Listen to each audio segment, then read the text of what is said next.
Sanity. Welcome to Brand's Sanity. Your one-stop shop for all things Brendan Fraser 24/7, 365.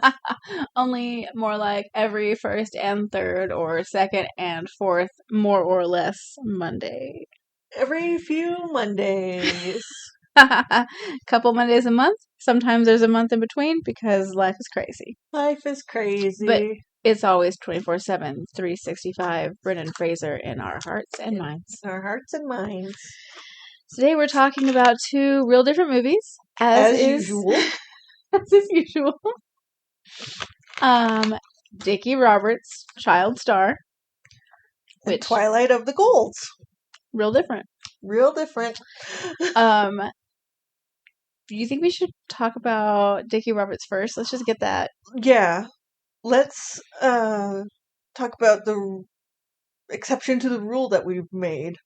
Yeah. We're watching every movie and every show and everything that Brendan Fraser has been in. But since in the Army now, yes, we made a new exception to that rule, which is that if he only has a cameo in it, we're just watching his part. We are not making ourselves sit through another in the Army now situation. And that's how we felt about Dickie Roberts' former child star. Back in 2017, I believe, we watched the whole thing. Yeah. Oh, man. It is tough. I am sorry, David Spade. It is not your best work. I'm sure you know that already. Anyway, if you're out there listening, Mr. Spade, I'm sorry. I'm a fan of a lot of your other stuff. SNL. Loved it. Tommy Boy. Classic. Oh my God. Amazing. This movie, not so much. So we didn't watch it the whole thing again. We've seen it all the way once. We're not doing that again. We are going to talk about Brendan Fraser's cameo. Yep. And I will give a quick synopsis of Dickie Roberts for those of you who haven't seen it yet. By all means, you may choose to do so. As of this current moment in 2024, it's on Paramount Plus.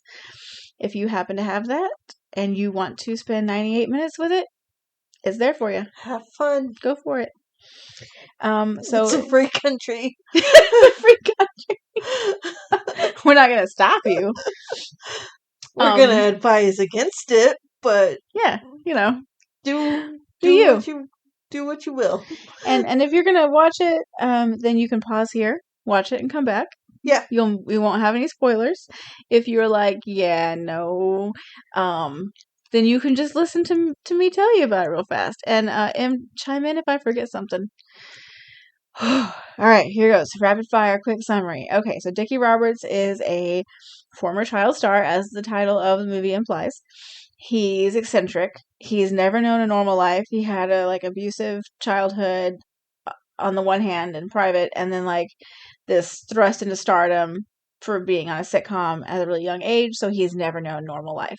And then the sitcom ends. He's I think a teenager when it ends. I can't remember, but basically he just kind of goes into awkward adulthood, and he's just this washed up former child star who's really fucking weird, and nobody likes him, and he's just awkward and pissy. Yep. Yeah. And dresses crazy. Anyway, that's aside. That's just an aside. But if you watch it, you'll notice that. And he's just kind of a dick to everybody. And he wants to get back into the movie game, and his girlfriend has called him a loser and kicked him out of the car or something, I think, when they were having car trouble. But anyway, she left him. And he gets in his head that this new Rob Reiner movie is going to be his ticket back to stardom. And he's like, I got to get an audition for it. And he's doing everything he can. There's John Lovitz is his agent. Yeah, thank you, Sydney, who ends up selling his kidney to get him an audition, by the way. Holy shit. What? And Tom Arnold plays an alcoholic in an AA group that Dickie Roberts busts into and causes a ruckus. And Brendan Fraser, our guy, plays himself. Yeah. I'll come back to that in a minute. We'll actually talk about it.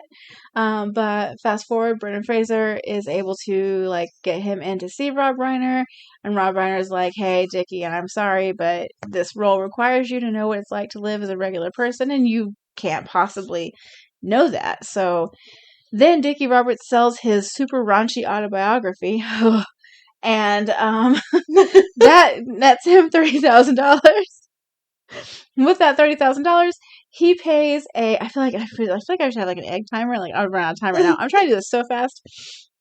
With that $30,000, he pays a normal, run-of-the-mill, average American family to take him in and, like, quote-unquote, adopt him for a month so he can learn what it's like to live a normal life. And he has all kinds of problems. He is just a problem for this family, like, in the short. The dad of the family ends up, he's cheating on his wife. Dun, dun, dun. Shocker. Dickie Roberts, his heart has grown like 5 times in this period of time. He has grown as a person. He's more mature. He's just a better person all around. Turns out, he gets back with his girlfriend. He gets the part, I think. Yeah, he gets the part. He gets back with his girlfriend, but then turns out his girlfriend, Cindy, and George, the dude that's like the dad in the family, dad and husband of the family, is cheating on his wife with Cindy. So, of course, Dickie ends up with, what's her name? Grace? Yeah, Grace, the wife. They get married. Grace divorces George, and before they get married. Yeah. Before, there's no bigamy. Grace divorces George, marries Dickie. I'm sure it's super normal. Everything's fine. Those kids don't need therapy. And then Dickie makes like his own sitcom. Yeah. Which is not healthy. There's something wrong with him. So he makes his own sitcom with his wife. With blackjack and hookers. My own sitcom. All the Futurama fans out there get it. And then basically the movie ends and they're like singing a like a We Are the World. Yeah, like a We Are the World of like former child stars. That's it. That's the movie. It's not good, y'all. It's not good. Sorry again. If you're listening, as I know you are, David Spade.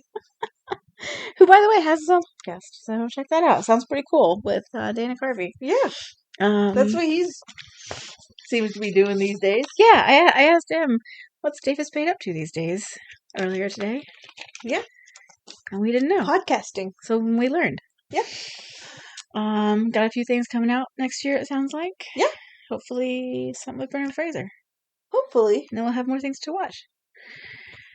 As long as it's not like Dickie Roberts. So long as it's not this again. So let's talk about Brendan's part in this film. Okay, so Dickie is trying to find another AA meeting to infiltrate. For some reason. I don't even remember why he was going to AA meetings. I don't remember at all. It doesn't matter. It doesn't matter. It doesn't matter at all. He sees B-Frey standing outside of a building and he's like, aha! Found one! We're just fucked up. He busts in and he calls himself an alky. And he does like a glug glug glug glug like thing. Yeah. Can't be not nice for actual alcoholics. And the lady who's running the meeting is like, that's all fine and good, but this is a Lamaze class. Oh, sir, this is a Lamaze class. And Paramount Plus is trying to show us the movie again. No! Where's the remote? Turn it off! Why is it playing? Do I have it? Do you have it? Oh, God. The haunted television! Turning it off. Power down. Okay. Ooh, we're safe. We're safe. Whew. Safe from Dickie Roberts for the day. So yeah, after we're okay, yeah, Lamaze class. Yeah, they're outside after the Lamaze class, or at least after the intermission that had to happen after Dickie Roberts busted in. It was weird. And Brendan Fraser's like, that's the funniest thing that I've ever seen in my entire life. I'm going to tell that story to everyone. It's pretty great. Because it would be. That's what Because it would be. If David Spade busted in here talking about being an alky, I would tell everybody. I would tell everyone. I would also be like, that's fine and good, sir, but this is my home.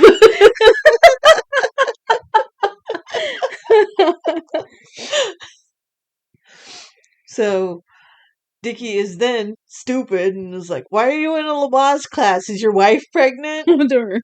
Like, what other reason? Why are you? Just why to else? learn? Just to learn.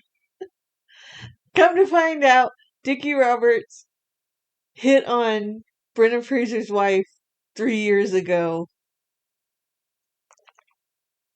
And Brendan Fraser is like, we've been married longer than 3 years. Mm-hmm. That's not addressed. Yeah, that's not a problem at all. Oh, and then he goes like, "How you doing? How you doing? What's going on now?" What's It's like, up? "What's going on now? She's pregnant. That's what's going on now." So then Dickie is like, "Can you get me this "Can you job?" get me?" Which is just like, what? No preamble. Yeah, because Brendan Fraser is like, I think he's like, so I'm guessing you want me to hook you up with Rob Reiner. Yeah. Yes, please. That would be great. Like, oh my god, what a weird choice. So B-Phrase makes a call, and then the movie continues without Brendan Fraser. Yeah, that's all it. he is. That's the only part in there.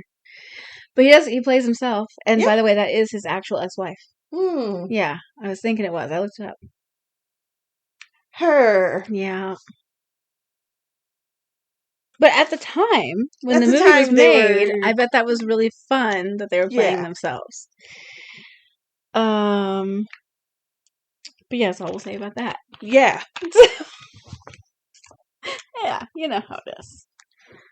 I believe I've made my feelings about her known. I believe everyone in the Renaissance feels the same way. This is the Renaissance. The Renaissance. So yeah, that's really all you need to know about Dickie Roberts. It's a great cameo. It's really funny because he's playing himself, which had to be really fun for him to do. Yeah, it's like an afternoon. Yeah, he just showed up, played himself. Like if David Spade just busted in, drunk. That's how I'd react. That's hilarious. Yeah, everybody. I'm telling everyone. That's mercifully all she wrote on Dickie Roberts. Remember now when we saw this for the first time back in like 2017, we got real drunk because we watched it and like 2 other movies the same night. But I remember no matter how drunk we got, it did not make that a better movie. So yeah, that's the synopsis. I have seen worse movies. Yeah, I would definitely say that In the Army Now is a worse movie. Genuinely, anything with Andy Dick in it, is worse. Is the worst movie. I will take David Spade's worst movie over Andy Dick's best movie. I don't even know what that would be. I don't know what that would be. Yeah. Exactly. After this is over, I'm going to Google Andy Dick's movies. I'm so sorry for you. Figure out which one is his best movie. And then not watch it. Let's talk about Twilight of the Goulds. Golds. Gold. What did I say? You said goulds. That's not a word. Ooh, try again. Let's talk about Twilight of the Goulds. That's a word and a name. It's a word and a name. So this is a weird movie. It's I would say it's genuinely really good. It is. And it makes me cry at parts. Brendan Fraser did a really incredibly wonderful and like emotional job in it. Yeah. There's just like this really one inexplicable piece of it. Yeah. Oh god. Okay, where do we start? So the whole the family is Jewish. That's important. It's very important. That's not the weird thing. It's just they're a Jewish family. And the weird thing is that Brendan Fraser's character, oh my god, his name David. Yeah. Yeah. He is like obsessed with Wagner, which is like horrible because he's so anti-Semitic. Yeah. Or was. I mean, he's dead, for like a couple hundred years. But Wagner was so anti-Semitic. He was like super anti-Semitic for his time in Germany. Yeah. That's pretty fucking bad. That's pretty anti-Semitic. Yeah, people were like, dude, that's too much. In the German like romantic period. That's pretty bad. Yeah.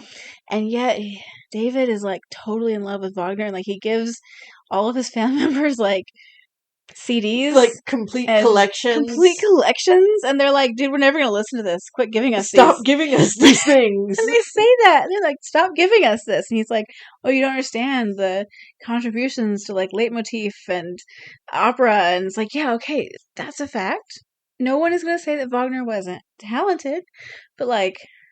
Come on, man. Yeah. You can't separate the art from the artist that fucking much. Mhm. I don't think. Because family doesn't think. At least don't give your family things you know they don't want. Like, my husband bought an apple pie today. I'm not going to eat that. You're not gonna eat that. I hate apples. Yeah. I know, it's an unpopular opinion. World. But, like, it's like, what if you were to give me David apples? Spade. David Spade. I don't like apples, David Spade. Just deal with it. Just deal with it. I swear to God. I hope he hears this someday. Yeah. Anyway, loved you on SNL, David Spade. Oh God, that one show. Oh, it's like a radio show. God, News radio? News radio. Was he on that? No. What was I thinking of? I'm thinking of something else. It's been a long time since childhood. That was a sad sentence. Yeah. Let's go on. I'll look that up later. I'll look up David Spade's works and I'll figure out what I was thinking of. I picture something that he was in it. I just can't remember what it was. Anyway, it's like if Laffy Taffy gave me apple pies every Christmas and birthday. Yeah. So like, why does he do Why that to are his you family? doing this? It's so strange. And then like they actually bring it up several times. Yeah. They're like, why do you like Wagner so much? My favorite line in this whole movie.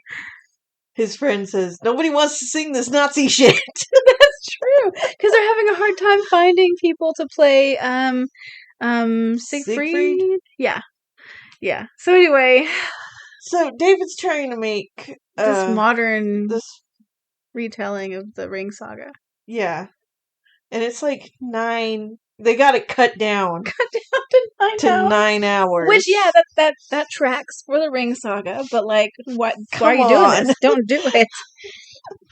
But yeah, that's the side, like, thing going on throughout the main plot. It's so long that they had to get a corporate sponsor for like supper time. Isn't it like Blimpie? It's like Blimpie, but it's not Blimpie. It's some sandwich thing. Let me look it up really fast. Oh, I should have written that down. It is. It's like a sub sandwich thing.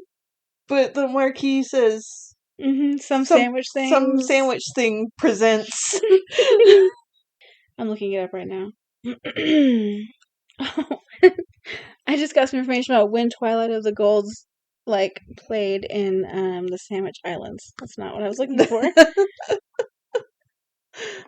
Well, I can't find it quickly. I guess it's not important enough to be in a synopsis. But yeah, some Blimpies type thing. Yeah. Anyway. It was just a funny thing to me. It was really funny because it goes for like ever. Yeah. But we're jumping ahead because that's like toward the end. You know, he's working on that the whole time in the background. I don't know. Do you want to give an overview of like his family and like the situation, like who is who? They are an extraordinarily close family. Yeah, super loving, super close. Talk to each other all the time. Yeah, just visit. It's David, mom and dad. Names I can't remember. Let me look that up. I should have written this down too. Sometimes when we watch things while we're drinking, it's yeah, it's not great. Okay. Here we go. Who plays who are the characters' names? Okay, so sister is Suzanne. Yeah. Sister's husband is Rob. Where are the parents' names? Okay, it says David. It says mom and dad. I guess I gotta click on cast. Okay, Walter and Phyllis are the parents. Okay. So Walter, Phyllis, David, Suzanne. Yeah. Oh, we can't forget Rosie O'Donnell. Yeah. Who plays Suzanne's like best friend and like works together at the boutique that she works in. Yeah. So anyway, yeah, super close family, Suzanne and David, and Phyllis and Walter. Yes. Gary Marshall plays Walter Gold, and Faye Dunaway plays Phyllis Gold. I love Faye Dunaway. Oh man, she's great. And she's so good in this movie. She is. Really, like, a depth of emotion. And then Jennifer Beals is Suzanne. Yes. Oh boy. Rob's family could not be more different from the Golds. Yeah. The Golds. So the Golds are like close knit, love each other, get together not just for like birthdays and holidays and stuff, but just like for brunch on the weekend. And, you know, they're really close. They talk to each other on the phone all the time. Yeah. Just drop in. How families ought to be, in my opinion. Yeah. Rob's family is hella cold and like really, really ultra orthodox, which his parents are unhappy that he is doing this work. Like, he's a geneticist. He's a doctor, and he works in like genetic testing. They don't like that he's doing that 'cause it's kind of like playing God, and he is actually kind of playing God. Yeah. Like, it's a problem. It's a whole thing. And he actually grows as a person, although I don't like him. But I'm getting ahead of myself. So they're not wrong, but they are hella cold, and it looks like he's grown up in a really like cold environment with a family that doesn't want to talk about anything, basically, and they just get into fights all the time. We see them twice. I think so. Yeah, like once when Rob and Suzanne have dinner over there, and she's pregnant, and they tell them that she's pregnant, and then Rob and the dad get in a fight, and because like the very first thing that the dad says is, "Are you going to raise them Orthodox?" Mm-hmm. And she's not Orthodox. But they don't really talk about a particular, like, I think she's like just Reformed or something, but she's not Orthodox. Yeah. And then the mom I feel so bad for Rob's mom because it's really clear she's trying to just have peace, you know, like, but the dad is not having it. The dad's not having it. And Rob's not having it, so they storm off. And then when they want to do genetic testing on the baby because Rob has just figured out this whole new thing. Oh, David's gay. We didn't even mention that. Oh, yeah. David's gay. David's gay. So Brendan Fraser's character, David Gold, he's a gay artist and playwright, I guess. Not really sure what his job is. He's running the whole thing. He just says artist. Yeah, he's running the whole thing. He's like making it happen, but yeah, he's an artist. And he is living with his very serious boyfriend, but there's like some tension. He doesn't really bring his boyfriend around his family because they're not really cool with it, but they've just kind of got like a truce of just not talking about it in the beginning of the movie. Like, he loves his family. They just don't talk about certain things. And they do some homophobic things. Yeah, microaggressions. Yeah. Yeah. And then, like, they try to correct and fix them. You could tell that they love him, but they are just kind of failing in certain areas. Yeah. But yeah, so Rob, he's all like, we need to do this genetic testing on our baby, and she's like, oh, I don't know if I feel comfortable with that. Like, Rob's boss. Oh yeah, like, Rob's boss pushes him to do it. If you believed in the work that we were doing, you would do this to your baby. Mm-hmm. Even though Rob is like, I don't know. I don't think I want to know all the stuff. Things. Oh, because apparently this genetic testing can tell you everything about your baby, like how smart they're going to be, how creative they are, like if they're gay. Yeah. And that's what comes into play here. Yeah. And of course, if there's anything wrong with them, like if they have any like major genetic problems or developmental disabilities are going to happen, like it's going to tell you everything. Yeah. Luckily, this isn't out there. Because I kind of want to know, but I kind of wouldn't want to know. Yeah. It's the problem. We shouldn't have this power. So, they do it. Suzanne really doesn't want to do it, but she feels like, well, I want to support my husband, and his boss is making him do it, basically, like pressuring him into doing it, and now he's pressuring me into doing it, and like, we'll do it. It feels like Suzanne is trapped. Doesn't ever have a voice. No. Until she gets one. Until she gets one. Yeah. She eventually stands up. Mm-hmm. But they do the genetic test, and Rob comes in and he's like, baby's fine. Baby's gonna be a boy. And smart. And creative. Mm-hmm. And like David. Like David. Which could be smart and creative, because isn't he an artist? Although I would, if I was Suzanne, I'd be like, oh no. You mean he's gonna like Wagner? He's gonna like Wagner? Not again. Wagner would not have liked David. No. Don't pick another dude to fan over, David. Yeah. God. So he means gay. He means gay. Yeah. And then it turns into this. Well, do you want to keep it? Yeah. Like, I mean, if it's gonna be gay, if it's gonna be gay, do you want to keep this baby? And she's like, well, nothing else is wrong with it, right?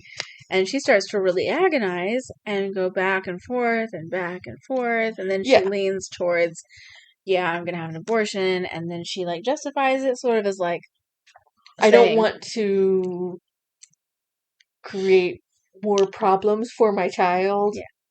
Like, I don't want to bring my child into the world that's going to, like, bully them. Yeah. And everything like that. But, of course, David finds out. Because the family talks to each other. About everything. And she's trying to keep it from him. But at first, of course, the whole family was just super excited that she was pregnant. So now she has to explain why she isn't. And she doesn't really want to explain it. But then the mom kind of lets it slip. And then David's like freaks out, very understandably. Yeah. And then he's like, well, would you have aborted me, Mom? And that conversation does not go well. That does not. Because she kind of flounders. And it's like, well, you don't know how it is. You don't know what it's like to be a mother. You don't know how it is to watch you and your struggles. And he's like, so yes? And then the dad drives home in the process of this conversation and the dad fucks it up. So bad. Super blunt. And he's like, yeah. Yeah. Totally would have. I think you're sick. I think you're diseased. Yeah. And if there was a cure, I think you should take it. And he is like gutted. Brendan Fraser does an incredible job of like the pain and coming from someone he loves, just on his face, just the way he emotes. It was fantastic. Fucking greatest actor of our generation, possibly of all time. Exactly. So good. So good. He gets in the car and he's like, well, I'm out of your hair. By then, the parents both realize they have fucked up. Dad's trying to throw money at him. Yeah. Like, let me pay for this, let me pay for that. Like, he's like, nope, I don't want anything. And the mom is like, I'm so sorry. Mom's I take just it back. Crying, she's inconsolable. Again, Faye Dunaway is amazing. Yep. David's like, nope. And he just drives off. He just drives off. He doesn't talk to them for like a year. Yeah. Like, there's sort of like a montage. Well, not a year. Because Suzanne's pregnant. But a good 8 months at least. 7 months. Yeah. Yeah, at least 6. Yeah. Because she's heavily pregnant. Very pregnant when they reunite. Yeah. Oh, man. So then we see, like, time goes by and these, like, snippets of scenes in each person's life. So Suzanne, I could not remember her name for just a second. I was like, Flashdance. No. We'll call her Flashdance. Flashdance works with this guy named Brandon, who is also gay. Mm-hmm. Very out, very... Yeah. He, like, is a, like stereotypical, like, 1990s movie gay. Yeah. Yeah. Like, no one could mistake him for straight. No. So, she invites him out for drinks. And they are close friends. And so it's like, why would you think to abort your kid? One of your best friends is... Anyway, that's just ranting now. Sorry. And he makes some jokes to this guy, because this guy at the bar just keeps staring at him. So he makes these jokes to him as they're leaving. And the drunk guy comes out and is about to do a hate crime on him. Full on tries to do a hate crime. Full on tries. But Suzanne, like, steps in the way, I think. Yeah. And she gets knocked down. Real forcefully. And starts bleeding. And then the guy's like, fucking And the guy's like, doesn't help her. Doesn't help. Just takes off. So Brandon gets her to the hospital. She almost loses the baby. And that makes her realize she wants the baby. But by this point in time, she's already had this conversation with Rob, who said he doesn't want to have the baby. Yeah, she like went up to him like he was in the shower. Yeah. Because he's very non-committal. He's like, whatever you want to do, whatever you want to do. And she's like, this is also your baby. What do you want to do? What do you want to do? And he's like, I don't want it. Finally, he's like, I don't want it. Get rid of it. And you can tell that she's like, that's not what I wanted to hear. That's not. But she's still trying to convince herself until this moment in the hospital. And that's when she gets her voice. Yeah. She basically tells him, I'm going to have this baby. With or without you. With or without you. Sounds like without you. Yep.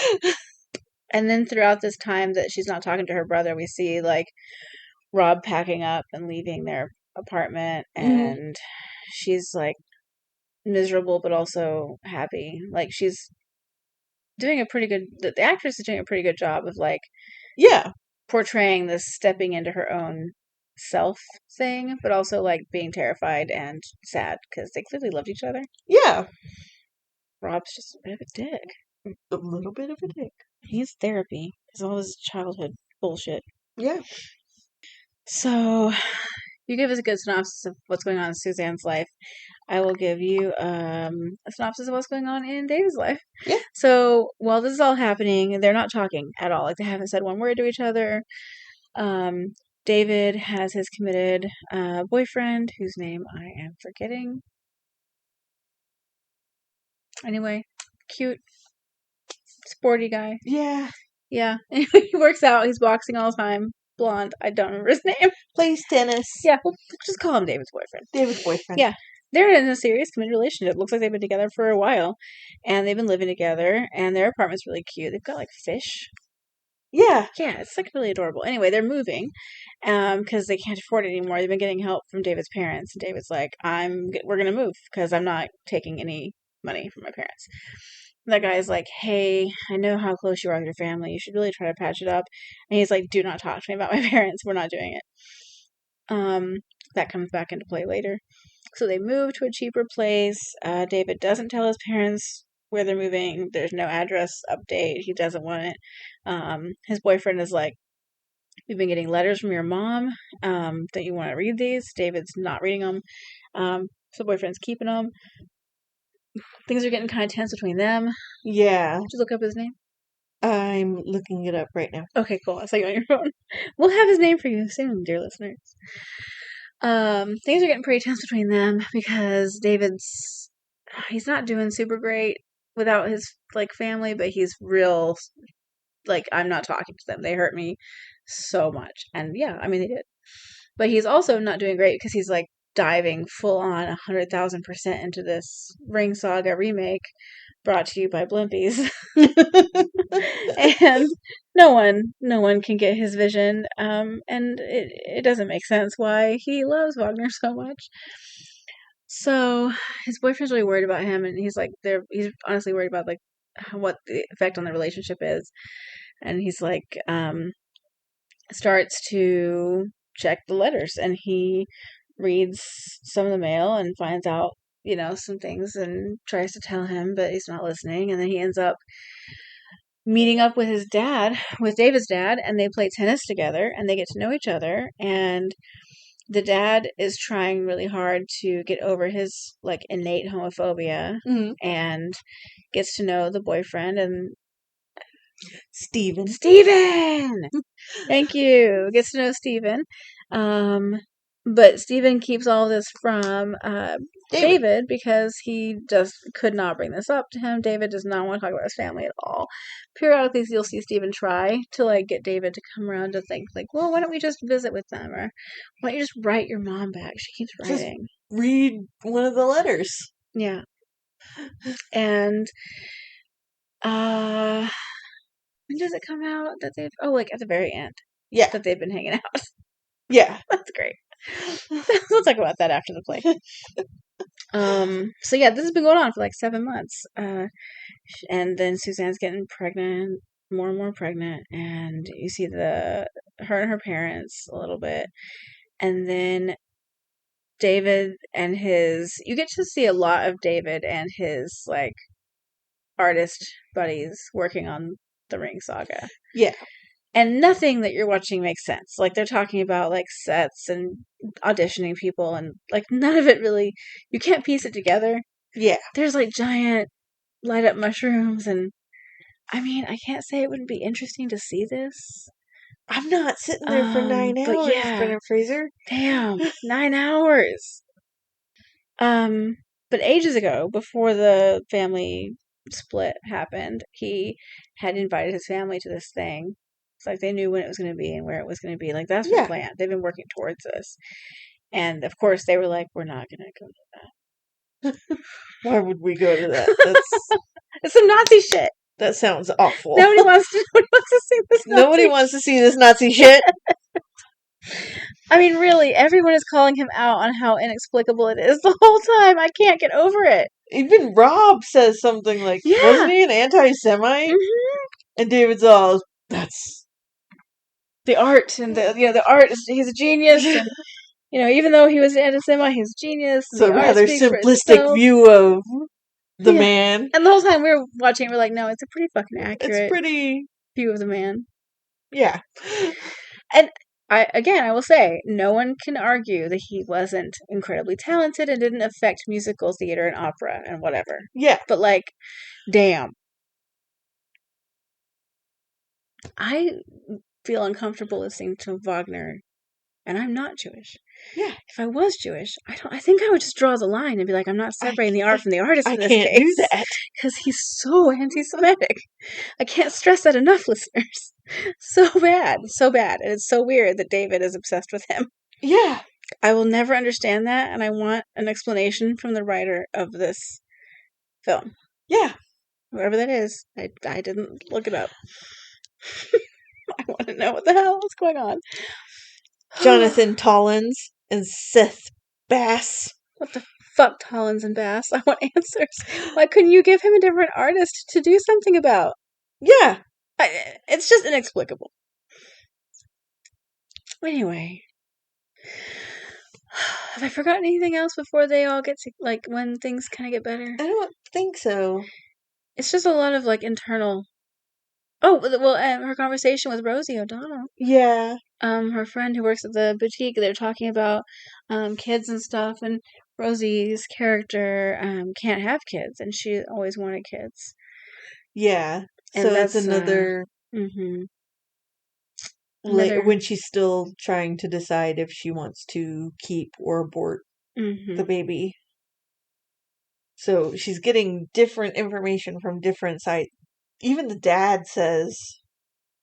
Yeah, the dad's leaning towards it. He's like, if I had known...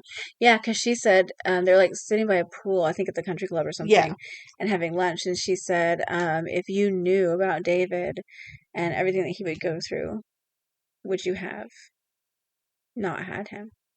And the dad says yes. That's twice. That's to David he said it, and to her. Yeah. Oh, the pain. Just... Oh. Hi, buddy. Oh my gosh. Anyway. Oh, he's so precious. He is so precious. This little orange fluff ball. So, yeah. She's getting all of these different sides, and she cannot make a decision. It's clear she doesn't want to. It's clear she wants this baby. But she doesn't want to want it because... want it. That would mean that it would complicate her life. Yeah. But in the end, she decides that she'll just have her life be complicated, and she loves her brother, and she loves her friend. Which I think that whole thing at the bar also helped in that regard, too. Not only did she realize that she wanted it when she almost lost it, but, like, she loves her friend. Yeah. So.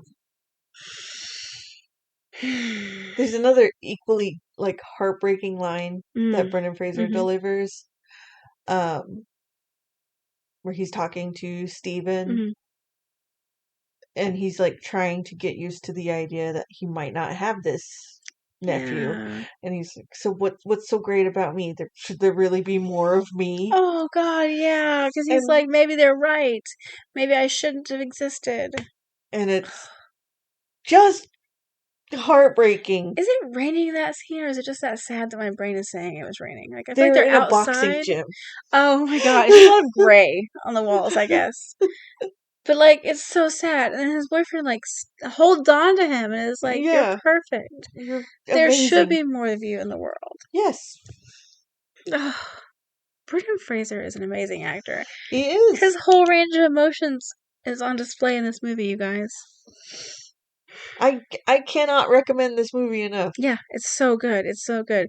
You will forever be wondering, though, in the back of your mind, why the fuck does he love Wagner so much? Why? But beside that real weird aside, it's such a really good movie. Yeah. There's so many composers, dude. I don't understand. I don't get it. Why can't it be Tchaikovsky? Yeah. Who everyone agrees was almost as certainly gay. Yeah. And gave us like the 1812 overture with fucking cannons.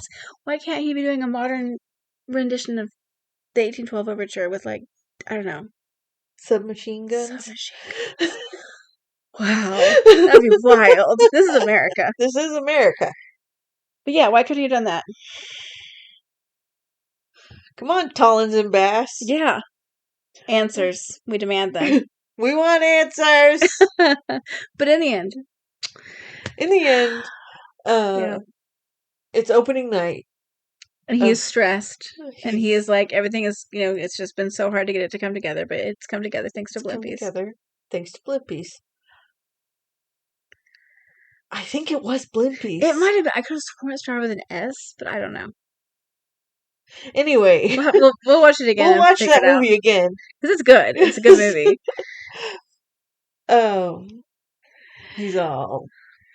Might have been Blimpies. Break all the legs. Mm-hmm. Everything's going to be great. He runs into Steven. He's like smoking a lot because he's stressed. Because he's stressed. Runs into Steven, and Steven is like, hey, I've got like a surprise for you. And he takes him up these stairs, and parents and Suzanne. Heavily pregnant. Very, very pregnant Suzanne. Meanwhile, the whole time he has thought she's gotten an abortion. Yeah. Because that's what she said she was going to do. That's where they left it. And then he was like, I'm not talking to you anymore. And then... Oh, yeah, because there was that scene. I think there was rain then. Whenever like he got in the car with her in an alley. And it was a really emotional scene. Then he goes back home to Steven. And is just crying. Crushed. And yeah, there's the rain. That's the rain scene. There's so many heartbreaking moments in this movie. But they're so good. They're so well acted. Good. Damn, Brendan Fraser's amazing. Yeah. But yeah, she's pregnant. She didn't abort it. And he's like, oh my god. You didn't go through with it. And she's like, yeah, I didn't. And they hug. But there's like some tension. They need to work some things out. Yeah. It's not just all perfectly back to normal, but... Back to normal. You feel like it will get to a better place than before. Because before they weren't really talking about things. Oh, and then the dad remarks about something about like the country club. And then... And then David's like, the fuck? You've been hanging out with my dad? Yeah. Steven's like, we'll talk about that later. We'll talk about that later. I really love Steven and his moxie. It's like, yeah, I've been secretly hanging out with your dad. Yeah. Went over there for lunch. Yeah. I do what I want. Yeah. I love it so much. And then they all sit through 9 hours of that. Mm-hmm. And then she probably goes into labor. Probably. Has that baby right there. Has that baby in the theater. But he sits with them, and it's just sweet, and that's where it ends. Oh wait, no, there's like the epilogue. There's the epilogue. Yeah. It's like that's more or less it scooches forward like 3 years. So she has the baby. He's adorable. Totally. Rob is a weekend dad. Mm-hmm. And this whole thing is narrated from David's point of view. Yeah. It's like you see them playing in the park, and David's like a voiceover. He's all...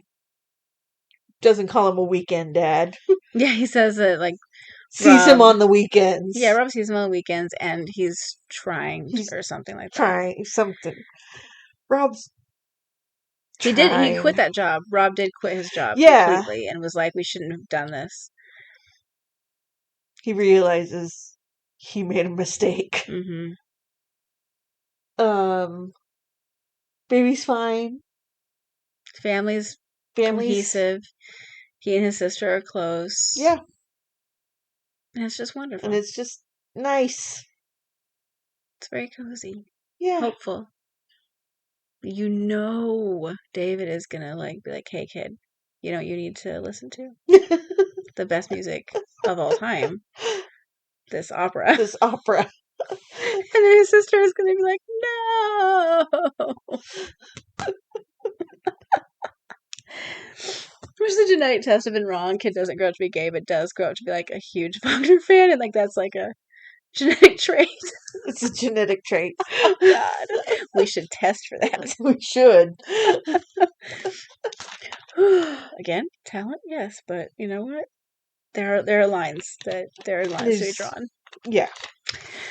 Talent only gets you so far. Yeah, man. The best version of the Ring Saga is by Bugs Bunny and Elmer Fudd. Yeah. Yeah. Hardcore agree. Yeah.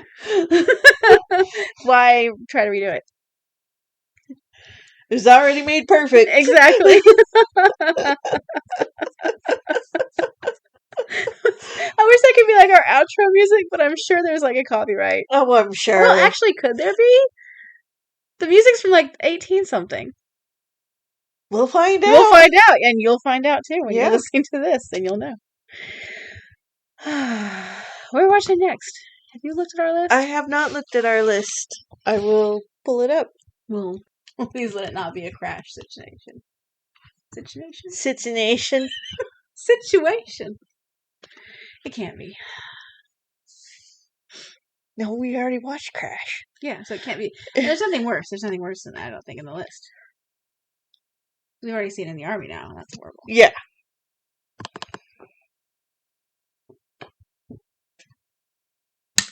Blinkovich, but in the Army now is horrible.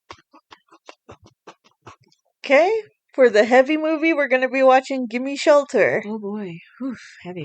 And then for the light movie, it's the Looney Tunes back in action. Hell yeah. Yep. I know what order we're going to go in. Yep. We're going to be watching it exactly as you said it. Back to back. Back to back. Same day. Same day. So that's what y'all have to look forward to next, as do we. I'm going to have to rewatch Gimme Shelter. So I'm going to need Looney Tunes. Yeah. I think we're going to need to pregame. Yeah. Watch Gimme Shelter. Cry. Yeah. And watch Looney Tunes. And laugh. And then go to sleep. Yep. And then wake up and look at our scrawled drunken notes and record a podcast. Yes. So we'll see you then, guys. Yeah. Oh, hey, before we go, if you enjoyed all of this stuff, check out BrynSanity.com. We are everywhere. You can find us at BrynSanity Pod at Instagram, and it's been really busy, like grant writing time. Yep. And so it's been kind of inactive, but we're back. So yeah, BrynSanity Pod on Instagram, BrynSanity on Facebook, BrynSanity.com is the website. You can find all of our other things there. Yep. And you can buy a BrynSanity t-shirt and support a runaway and homeless youth shelter in Kansas. And you should do that. You should. Every cool t-shirt with BrynSanity all over it. Like, check out the design. It's beautiful. I'm proud of it.